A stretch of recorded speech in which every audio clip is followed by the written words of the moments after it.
Hey there, today we're going to do the Snowball Quilt Block. The reason I'm doing it is because I want to put a row of the Snowball blocks down the left side of this quilt. You can see I have some 10-inch squares tacked up on my design wall where they're going to go. They're not going to be wonky like you see there. I have a 10-inch square of light fabric and 4 3-inch squares of blue fabric.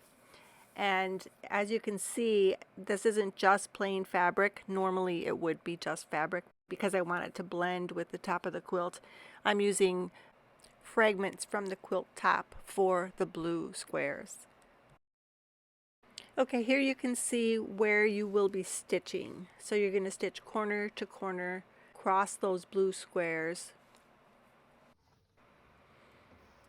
And now I am going to actually sew those squares down.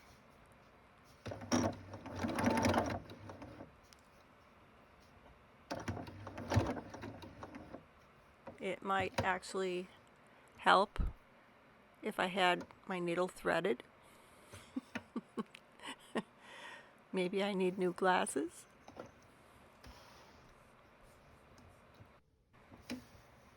Now you notice I didn't pin. I'm kind of like that. But of course, you know, if you want to pin those squares down, hold them in the right place, that would be a good idea.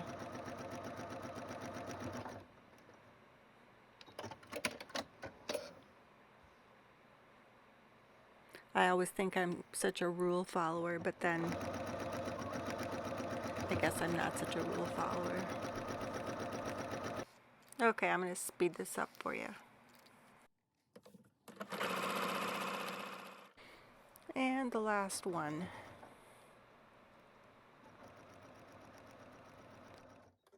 I'm just peeking to see how they look, but I'm going to trim a 1/4 inch from that seam that I just sewed.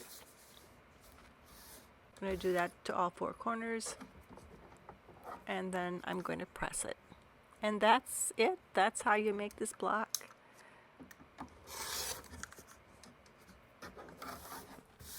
I should also mention that you can use a larger square in the corners. So I used 3 inches with a 10-inch block, but you could make it any size you want. It'll just change the shape of the snowball.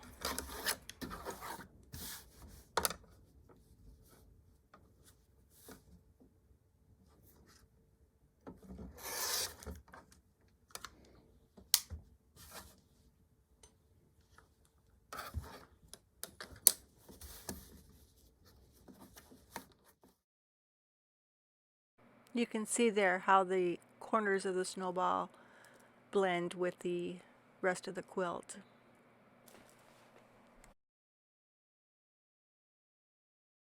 I hope you enjoyed this video. Thanks for watching.